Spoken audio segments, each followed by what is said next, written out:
노파심이라는 말이 있습니다. 들어보셨죠? 지나치게 걱정을 하는 마음, 필요 이상의 염려를 가리키는 말입니다. 노파심.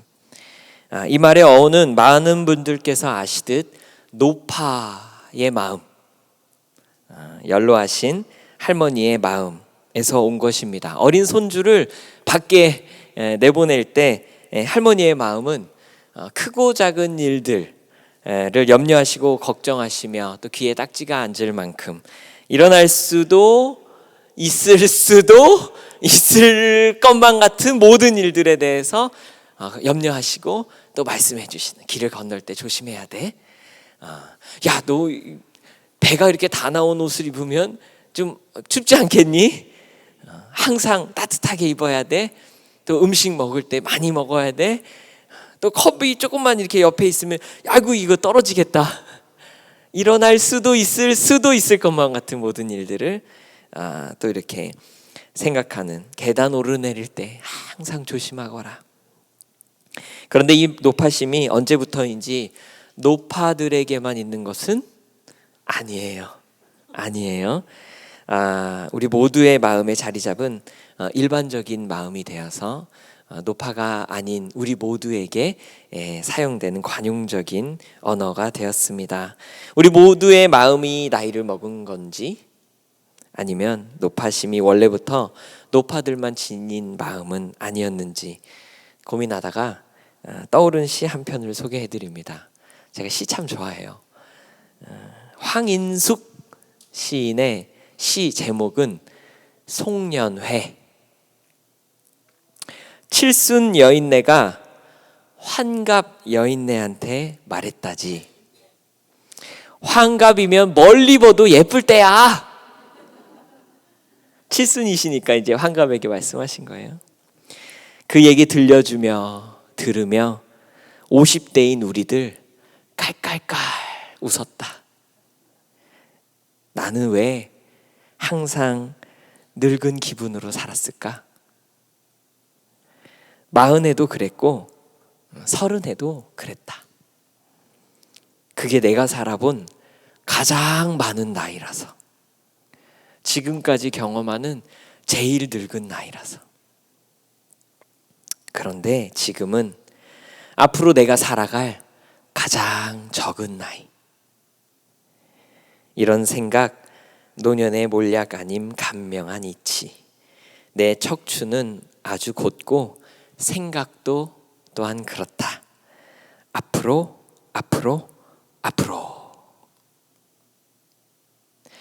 몇 살이든 상관없이 지금은 앞으로 내가 살아갈 가장 어린 나이인데, 멀리 봐도 제일 예쁠 때인데, 무엇이라도 해볼 수 있는 나이라는 생각보다는 항상 늙은 기분으로 지금까지 살아본 중에 전에 없었던 숫자, 처음 경험해본 가장 늙은 나이라서 우리도 모르게 노파심을 가슴속에 고이 간직하고 살아온 것 아닌가 하는 생각을 들게 만드는 시입니다. 심지어 한창 근심과 계산 없이 도전하고 모험해야 할 나이의 젊은이들조차 요즘은 참 그렇게 두려워하고 주저하고 조마조마하고 그래서 도전하지 못하는 그런 변화를 경험하는 요즘. 그러나 꼭 그렇게 나이가 많아진 것 같은 기분으로 살아서가 아니라, 여러분, 우리가 누군가를 간절히 사랑하고 그 누군가가 잘 되기를 바라는데 그게 마음대로 되지 않는 사람들은요, 나이를 불문하고 불안해요. 그리고 염려해요. 왜냐하면 많이 사랑하니까, 잘 됐으면 좋겠으니까. 누군가를 사랑하고 돌보고 신경 쓴다면, 아니 적어도 자신의 삶과 일에 진지하다면, 인간은 을에 염려하고 걱정하며 이로 인해 아파합니다. 그런데 여기에서 더 가슴 아픈 순간은 하나님을 믿는 사람들이 하나님을 믿기 때문에 더 힘들어할 때입니다. 우리의 삶에 하나님의 약속, 하나님의 말씀이 계시기에 평안을 누리고 기뻐해야 할 것 같은데, 오히려 하나님을 믿고 있기 때문에, 내가 하나님 믿는 사람이기 때문에 현재의 고난이 더 혼란스럽고 미래의 불확실성이 더 견디기 힘들어질 때가 있습니다. 수많은 분들이 기도해 주시고 계신데, 오늘 그래서 우리 준영 형제님의 그 찬양이 참 하나님의 음성처럼 들리기도 하는데, 그 기도는 다 어디 갔나 싶을 만큼 때로는 좌절스러운 결과들이 우리 삶에서 막 일어나고, 사랑의 하나님께서 우리를 쉬지 않고 지키신다는 약속의 말씀과 정반대의 현실을 마주해야만 할 때, 내가 지금까지 믿어왔던 것들에 대한 근본적인 의문과 회의마저 들기도 합니다. 오늘 수요 여성 예배에서 이 여름을 뜨겁게 달구는 주제, 하나님의 이름. 이 시리즈 중 5번째, 오늘은 여호와 샬롬에 대해 함께 살펴보게 됩니다. 제목이 뭐라고요? 여호와 샬롬. 우리 옆에 계신 분들하고 그렇게 인사해 볼까요? 샬롬. 제가 신학교 다닐 때 구약 그 교수님께서 항상 수업 시작하실 때 샬롬 인사를 하라고 하셨어요. 그리고 나서 한 번 더 시키셨는데, 샬롬은 너무 좋은 뜻을 가지고 있습니다. 우리말로는 안녕이란 뜻이에요. 안녕에 무슨 뜻이 들어있어요? 모든 좋은 뜻이 다 들어있어요. 안녕하십니까의 안녕은 평안도 들어있지만 풍성한 삶의 모든 여러 가지 좋은 것들, 그래서 풍성한 추수의 의미도 가지고 있고요, 근심과 걱정이 없는 상태도 가지고 있고요, 내 삶에 좋은 일들이 우리 안에 계속 있음을 의미하는 거라서 구약 교수님이 다시 시키셨어요. 샬롬은 너무 좋은 단어라 2번 해야 됩니다. 샬롬 샬롬. 우리 옆에 분들하고 2번 인사할게요. 샬롬 샬롬. 샬롬이 뜻하는 평강의 하나님. 오늘 말씀을 통해서 그분은 어떤 분이시고 어떻게 일하시며 그 하나님께서 주시는 샬롬의 정의는 무엇인가, 오늘 깨닫게 되고 나아가 경험하게 되시기를 바랍니다.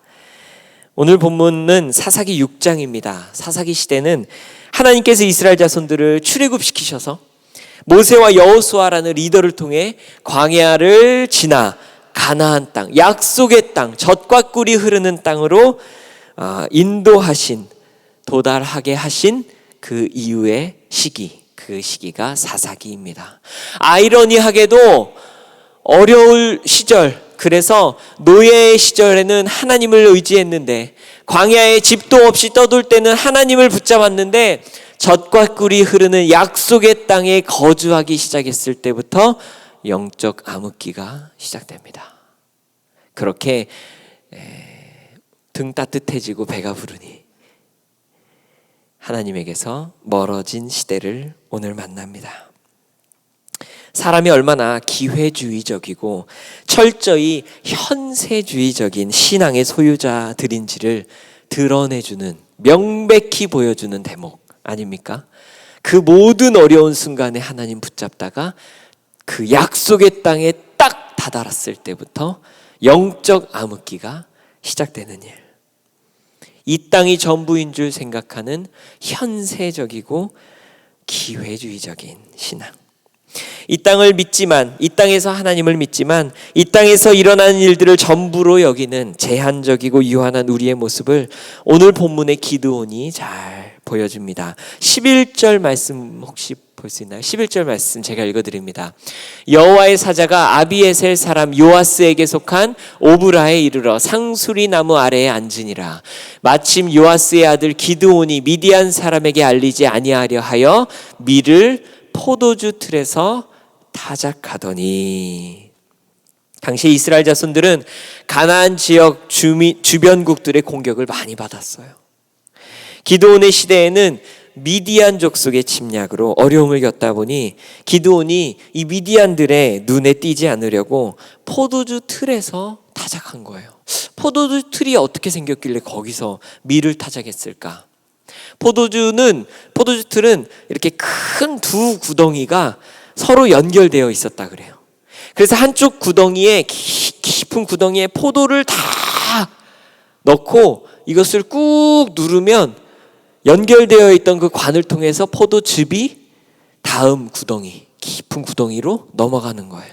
포도즙 틀에서 타작했다, 이 말은 깊은 구덩이, 그래서 미디안 사람들이 발견할 수 없는 그런 곳에 숨어서 두려워서 그렇게 기드온은 밀을 타작하고 있었던 것이 바로 앞으로 이후에 기드온의 300용사로 수많은 미디안 군사를 이기게 되는 용사 기드온의 등장 장면입니다. 그런 그에게 나타난 하나님의 사자가 그의 모습만 보고는 지금 이 모습, 포도즙 틀에 숨어있는 모습으로는 쉽게 연상되지 않는 호칭으로 그를 부릅니다. 12절 말씀입니다. 여호와의 사자가 기드온에게 나타나 이르되 뭐라고요? 큰 용사여, 여호와께서 너와 함께 계시도다 하매. 여기서 우리와 대비되는 하나님의 시선을 알게 됩니다. 하나님은 우리를 보실 때 현재 우리의 상황과 처지를 보지 않으시고 당신의 관점, 말 그대로 비전이죠. 비전, 하나님의 비전, 하나님께서 이루실 그 뜻 안에서의 존재를 보십니다. 그리고 부르십니다. 지금 밀 타작하며 포도즙 틀에 숨어있던 기드온에게 큰 용사여 라고 선포하십니다. 우리는 항상 늙은 기분으로 어쩌면 나는 잘할 수 없다는 생각으로, 이제는 좋은 가능성 얼마 없다는 마음으로, 그게 현실이고 팩트라고 한탄하며 바라볼 우리의 모습일지 모르지만 하나님은 더 높고 크신 하나님의 비전으로 우리를 바라보십니다. 자녀를 향해서도 하나님은 그렇게 바라보십니다. 우리의 눈은 항상 이렇게 정확해요. 그래서 틀림이 없어요. 그리고 현실적이에요. 그래서 말합니다. 너 엄마니까 말해주는 거야. 엄마 말이 틀린 게 없어. 아시죠? 냉정하게 현실을 자각해야 돼. 너 방구석에 뒹굴기만 하다가 너 어떻게 되겠어? 지금의 현실은 그게 맞는 묘사일 수 있지만 겁쟁이처럼 숨어있던 기드온에게 큰 용사여, mighty warrior 라고 부르시는 하나님은 현실과 연결되어 있는 지금 그 비루한 현실과 맞닿아 있는 하나님의 일하고 계심. 그래서 이게 다가 아니고 그 위에 계신 더 크신 일을 볼 수 있는 비전. 하나님은 그것을 보시고 부르셨습니다. 큰 용사요. 그것이 여호와 샬롬, 하나님의 평강의 시작입니다.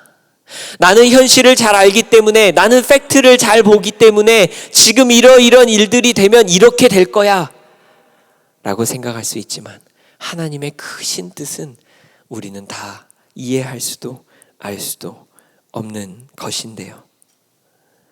눈을 열어 현실 너머에 있는, 아니 현실과 긴밀하게 연결되어 있는 하나님의 일하심을 발견하는 것, 그것이 여호와 샬롬의 은혜를 누리는 시작임을 기억하시길 바랍니다.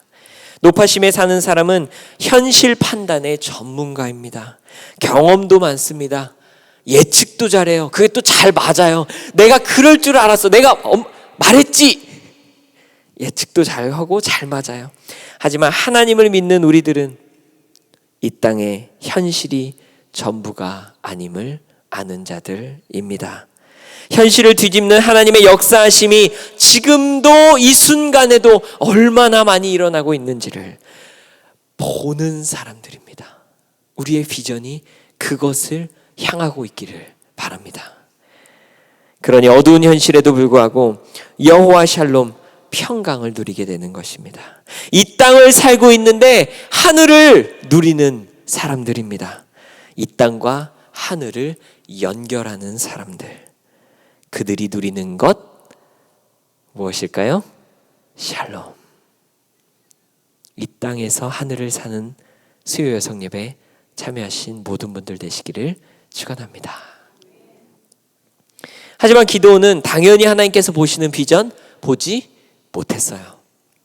자신에게 큰 용사여라고 부르는 것 자체가 거북합니다. 오늘 가셔서 갑자기 자녀들에게 왕자님 아니면 대통령님 말씀하시면 갑자기 버럭 화를 낼 거예요.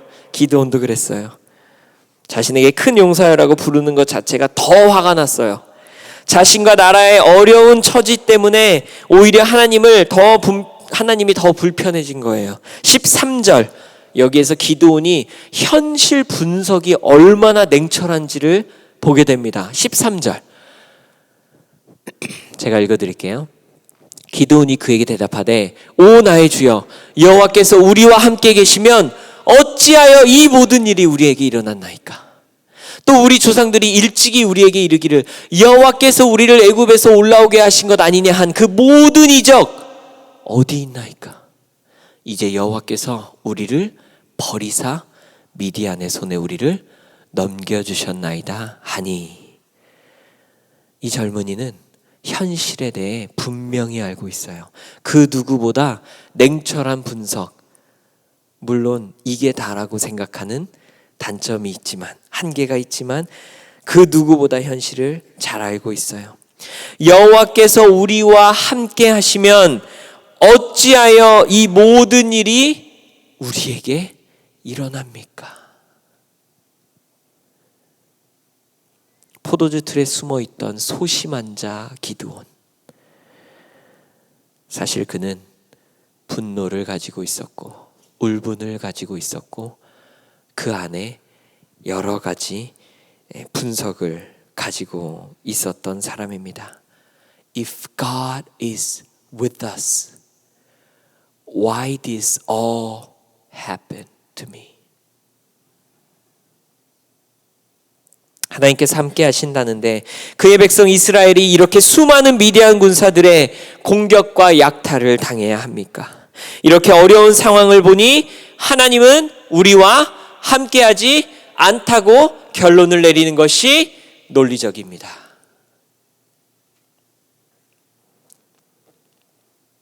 기드온은 그가 경험하는 제한적 현실의 고난으로 하나님의 존재에 대한 결론을 내려버립니다. 지금 내가 경험하는 그 한 조각으로 하나님이 계시고 안 계시고를 결정 내려 버리는 것입니다. 그런데요, 사실 지금 이 고난, 미디안에게 경험하고 여러 가나안 족속들에게 당하는 이 아픔은 사사기 1장에서 하나님께서 가나안 족속들 아무도 남겨버리지 말고 다 내쫓으라고 하셨다 하나님의 말씀 순종 안 했기 때문에 그들을 이 땅을 살아가면서 편하겠는 거예요. 그들이 남아있으면 그들을 종으로 부리면 내 몸이 편하고 그들한테 이 지역에 농사는 어떻게 짓는지 앞으로 어떻게 살아가야 할지 물어보면 내가 편하기 때문에 하나님이 싹 다 밀어버리라고 몰아내라고 하셨는데 남겨뒀던 순종하지 않았던 자기가 자초한 고난. 그러나 원망은 지금 누구에게? 하나님께. 그게 우리 인간입니다. 논리적인 척하며 하나님의 능력 없음을 운운하지만 우리는 절대로 큰 그림을 보지 못합니다. 그리고는 가서 이스라엘을 미디안의 손에서 구원하라는 말씀에 자신이 얼마나 작고 연약하고 부족한 사람인지를 조목조목 근거를 대며 부정합니다. 이때 하나님의 사자를 통해 하나님께서 말씀하십니다. 16절 말씀 우리 같이 함께 읽겠습니다. 시작. 여호와께서 그에게 이르시되 내가 반드시 너와 함께 하리니 내가 미디안 사람 치기를 한 사람 치듯 하리라 하시니라. 아멘. 하나님께서 기드온에게 큰 용사라고 부르신 이유를 알게 됩니다. 무엇일까요? 그가 능력이 많아서? 그가 전쟁의 경험이 많아서? 아니요. 그가 큰 용사인 이유는 내가 반드시 너와 함께하리라. 하나님이 함께 하시기 때문에 그를 큰 용사라 부른 것입니다. 아무리 암흑 시대를 지나고 있더라도, 아무리 미디안 군사가 강하더라도, 아무리 그가 두려움과 분노에 사로잡혀 있었고 숨어 있었고 그것이 그를 우울하게 만들었고 두렵게 만들었을지라도 하나님께서 그의 손 붙드시고 일으키시면 시대가 암흑인 게 문제가 아니고 원수가 미디안이고 얼마나 큰 게 문제가 아니며 자신의 우울과 연약함이 문제가 아닙니다. 큰 용사여, 아레오바고 언덕에 홀로 선 바울처럼, 온통 우상의 나라 시대 바벨론에 살던 다니엘처럼, 숱한 고난에 지쳐 눈물로 삶을 지내던 예레미야처럼 내가 반드시 너와 함께 하겠다는 그 약속, 하나님의 음성 듣는 이들은 시대의 어두움에 주저앉거나 자꾸 풀리지 않고 꼬이기만 하는 상황, 그 한 조각의 현실에 무너지지 않습니다. 내가 큰 용사인 이유는, 내가 샬롬을 누리는 이유는 아무 문제가 없어서가 아니라, 현실감이 부족해서도 아니라 나와 함께 하시는 하나님 때문임을 나는 지금도 흔들림 없이 믿기 때문입니다. 그때에 내가 샬롬을 가지고 누리는 것입니다. 어제 말씀을 준비하다가 예람 워십이라는 그 찬양팀의 찬양 한 곡을 접하게 됐어요. 노래가 이렇게 진행됩니다. 저는 노래에 자신이 없음을 감안하고 들어주세요. 그대 폭풍 속을 걷고 있을 때 비바람을 마주해야 할 때 불빛조차 보이지 않아도 그대 혼자 걷지 않을 거예요. 이 찬양을 듣는데 수년 전 저의 여름이 떠올랐어요. 여러분들도 많이 경험했을 수 있는 신분 문제로 어렵게 지내던 시간, 영주권을 너무 오래 기다리던 어느 날 지문 찍은 지 한 4년에서 5년 지나서 보통 몇 개월이면 나온다는 그 영주권이 소문이 없고 4년 5년 차가 막 지나면서 저는 뭐가 이렇게 맨날 오래 걸리고 뭐가 이렇게 더디는데 도무지 이유도 알 수 없는 시간을 막 지나다가 마침내는 이렇게 매년 경신되던 그 워크 퍼밋하고 트래블 퍼밋, 그 애드밴스 패럴이라는 게 그거는 이제 1년마다 나오거든요. 그게 또 갱신이 안 되는 거예요. 그 갱신이 안 된 게 딱 2월 이제 만료가 된 게 2월 초였는데 2월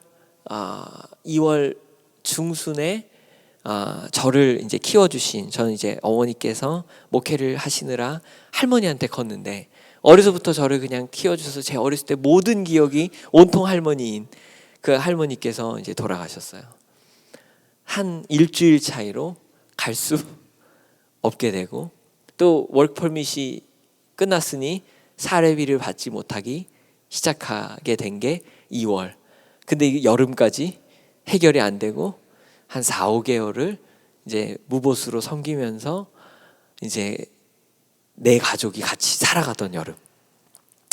그 시간을 막 이렇게 지나고 보내면서 분명히 하나님에 대한 믿음이 있고 신뢰가 있고 뭐 너무 감사하게 어떻게 살아요 하나님? 뭐 제가 모은 게 있어요? 뭐가 있어요? 도와줄 사람이 있어요? 그랬는데 도와줄 사람이 있다. 정부에서 코비드 지원금으로 한 5천 불이 나오는 거예요. 야, 첫날은 고기도 먹고 그때 마침 아기가 5개월이었어요. 머리도 하나도 없는 우리 둘째. 그러니까 네 가족이니까 한 가족이 귀할 때 아니에요?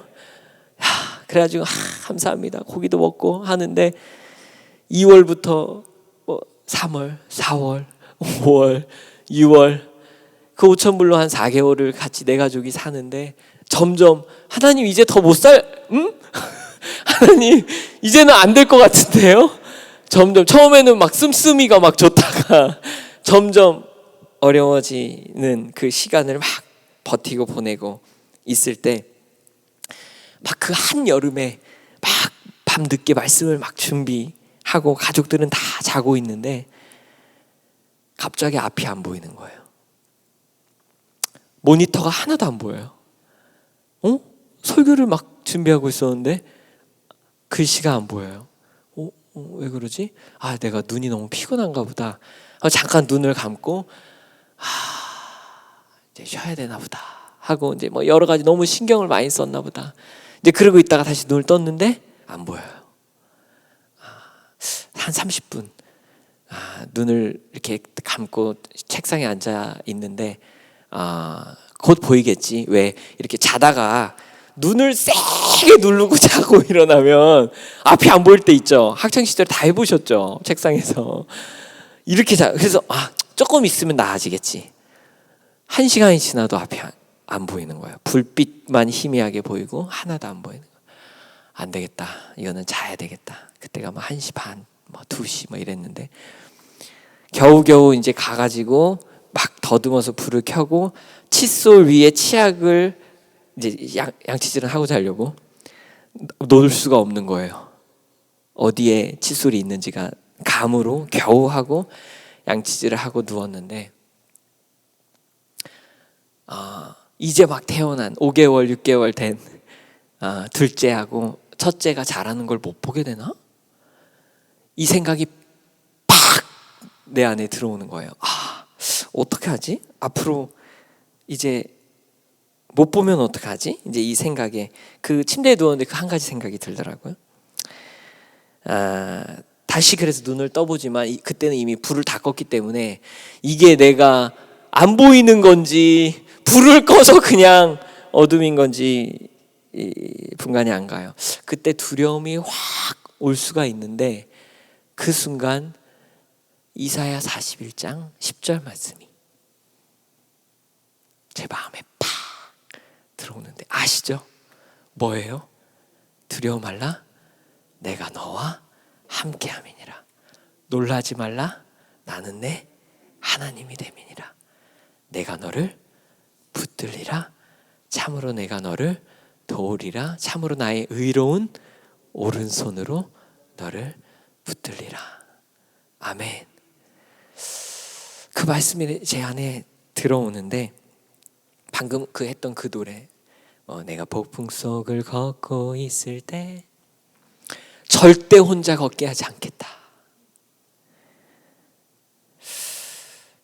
그리고 한 가지 더 말씀해 주시는데요.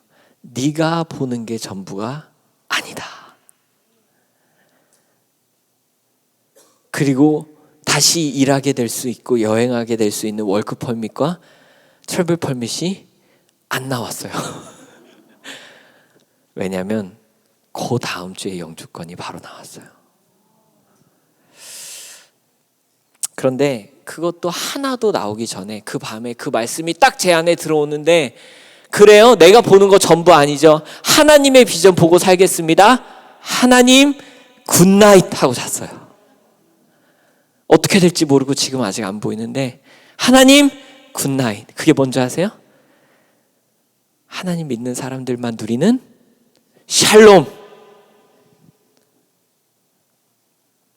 내가 반드시 너와 함께하리니. 여러분 혹시 지금 폭풍 속을 걷고 계시고 비바람을 맞아야만 하는 시간을 지나신다면 기억하시기 바랍니다. 내가 너를 혼자 걷게 하지 않겠다. 내가 반드시 너와 함께 하겠다. 성경을 통해 우리에게 수도 없이 하신 약속, 우리가 듣고 들어도 또 잊으시니까 또 해주시고 또 해주시는 말씀, 그리고 나아가 하나님 대신 증거를 보여달라는 기드온의 요청에 기드온이 준비한 예물을 불사르며 하나님께서 당신이 하나님이심을 보여줍니다. 말씀이 길어서 다 읽을 수는 없어요. 이에 기드온이 하나님께 제단을 쌓고 이름을 짓습니다. 24절 말씀입니다. 기드온이 여호와를 위하여 거기서 제단을 쌓고 그것을 여호와 살롬이라 하였더라. 그것이 오늘까지 아비에셀 사람에게 속한 오브라에 있더라. 아멘. 누군가는 기드온의 이런 요청에 즉각 눈에 보이는 하나님 기드온은 막 이렇게 하나님 보여주세요 했더니 바로 보여주시는데요. 하나님 왜 나한테만 안 보여주셔? 그냥 나한테만. 그렇게 그들을 부럽다고 생각할지 모릅니다. 하지만 놀랍게도 기드온은 이렇게 분명하게 보여주시는 하나님의 응답 때문에 앞으로도 계속 표징을 구하는 신앙 이상으로 자라지 못해요.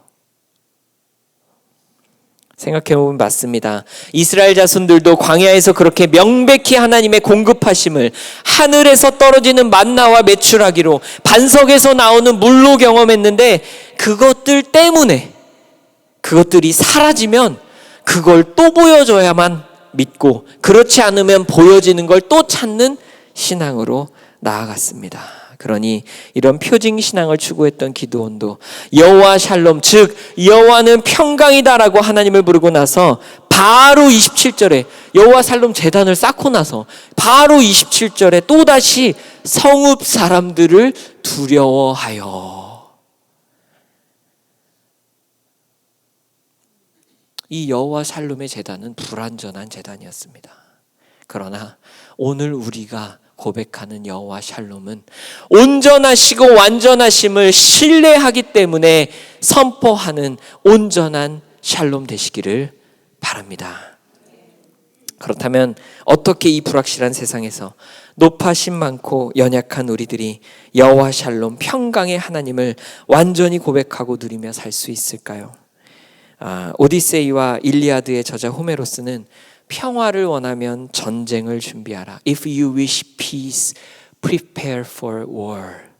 무슨 말이냐면 평화가 생기려면 전쟁으로 원수를 다 죽여버려야만 평화가 온다. 뭐 이런 이야기들 했는데 우리 문제가 다 사라져야만 평화가 오는 것일까요? 예레미야 33장 2절과 3절 함께 읽겠습니다.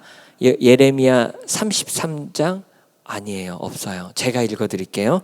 이를 행하시는 여호와, 그것을 만들며 성취하는 여호와, 그의 이름을 여호와라 하느니가 이와 같이 이르시도다. 너는 내게 부르짖으라. 내가 네게 응답하겠고 네가 알지 못하는 크고 은밀한 일을 내게, 마지막이 중요해요. 아멘. 보이리라. 부르짖을 때 일하시는 여호와, 그 일을 성취하시는 여호와, 그 하나님만 아시는 그 일, 크고 은밀한 일을 너는 내게 부르짖을 때 이를 이루시고 성취하실 하나님만 알고 계신 그 일을 우리도 보게 되리라. 언제? 하나님께 부르짖을 때, 기도할 때 하늘의 그 은밀한 일이 내게 보이기 시작한다는 것입니다.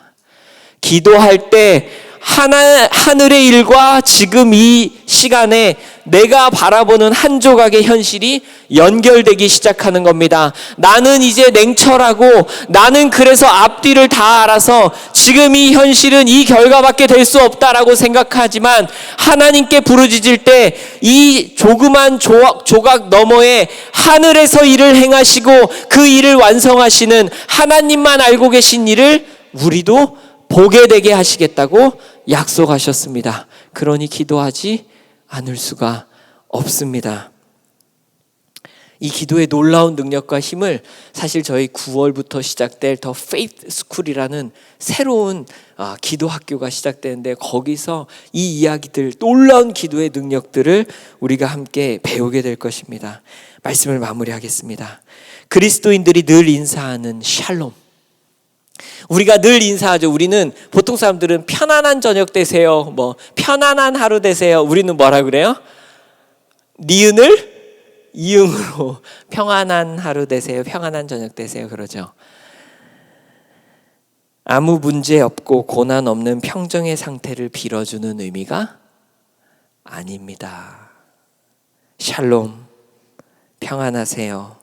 우리가 늘 하는 인사는 어떤 일이 있어도 이 땅에서 하나님의 평강 누리며 사세요. 어떤 일이 있어도 반드시 동행하시는 하나님과 동행하며 하나님이 일하시는 그분의 일을 기억하며 사세요. 기도를 통해 하나님이 일하시는 비밀을 발견하여 사슴처럼 높은 곳을 다니는 삶 사세요라고 인사하는 의미입니다. 때로는 우리의 삶이 태산을 넘어 험곡에 가게 되어도 높아심에 노심초사하게 되기보다는 하늘의 영광, 하늘의 영광 나의 맘속에 차고도 넘쳐 할렐루야를 힘차게 불러 영원히 주를 찬양하리. 야, 이게 샬롬. 하늘의 영광이 내 마음에 넘치는 삶 되시기를 주님의 이름으로 축원합니다.